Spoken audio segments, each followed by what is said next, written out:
মাসের শিশুপুত্রকে খুনের পর সেপটিক ট্যাঙ্কে ফেললো মা। হাড় হিমকাণ্ড নদিয়ার কল্যাণীতে।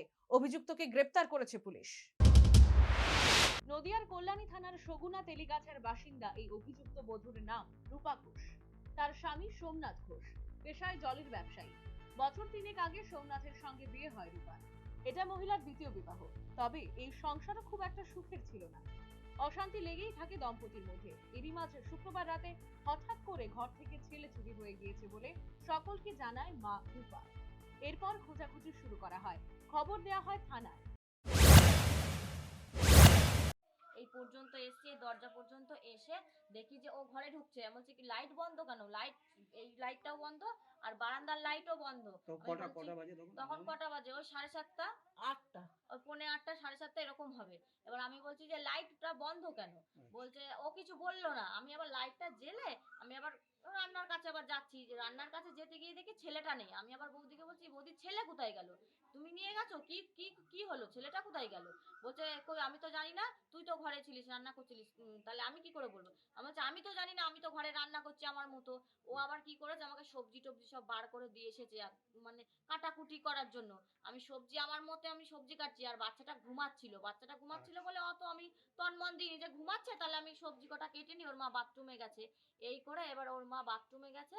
এইবার আমরা আবার চারিদিক খোঁজাখুঁজি করলাম, পাচ্ছি না দেখে এবার চারিদিকে কোথাও পেলাম না। তারপরে পঞ্চায়েত আসলো, তারপরে পুলিশ টুলিশ, মানে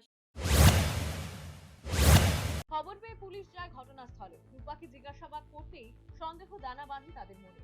বধূকে চেপে ধরতেই প্রকাশ্যে আসে আসল ঘটনা। পুলিশের দাবি, চাপের মুখে খুনের কথা স্বীকার করে নেয় রূপা। এরপর তার থেকে পাওয়া তথ্যের ভিত্তিতেই উদ্ধার করা হয় শিশুর দেহ। রাতেই গ্রেপ্তার করা হয় অভিযুক্তকে। পাচার করেছি, ও কিছুতেই বলছে না। বলছে বল বাচ্চা বেঁচে আছে? ও তাও বলছে হ্যাঁ না, কিচ্ছু বলছে না। তা বলছে মেরে ফেলেছিস? ঘাট নাড়া দিয়ে বললো না, আমার ওই ফুটো দিয়ে দেখছি। তা বলছে না। তা বলছে তাহলে কোথায় বল, কোথায় রেখেছিস? আমরা সেখানে যাচ্ছি নিতে, তোর যেতে হবে না, তোর নির্ভয় তুই বল, আমাদের বল, বেঁচে যাবি নাহলে বাঁচবি না। আমাদের কিন্তু যদি মেয়ে পুলিশ আসবে তোকে তুলে নিয়ে গেলে তোকে বাঁচাতে হবে, এখনো বল। এরকম বলতে বলতে বলতে বলতে তারপরে তখন 2:30 মতন বাজে, তারও বেশি বাজে। তখন ওই মেয়েটা বলছে যে হ্যাঁ আমি মরে গেছে, বলছে যে মুখে ন্যাকড়া চাপা দিয়ে মরে গেছে আর রাজা এসে মারবে বলে আমি ওই পাঁচিলের ধারে ফেলে দিয়েছি। এইবার সারা ওই ওই ওর স্বামী, মানে যার কোন জায়গায় ফেলেছে? এবার বলছি এই পাঁচিলে, ওখানে পাঁচিল দিয়ে আছে।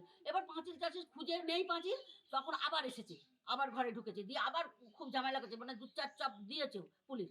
দেওয়ার পরে ঝগড়া করেছে। তখন বলছে যে ওই পাশের বাড়ি সব ট্যাঙ্কি করেছে, পায়খানা বাথরুম পায়খানা করেছে, ওই সব ট্যাঙ্কি। আমরাও জানি না, অত খেয়ালও নেই। ওই সব ট্যাঙ্কির মধ্যে বলছে ওই সব। এই ঘটনার সংশ্লিষ্ট এলাকায় তীব্র চাঞ্চল্য বিরাজ করছে। কিন্তু কেন এই খুন তা এখনো স্পষ্ট নয় বলেই জানিয়েছেন তদন্তকারীরা।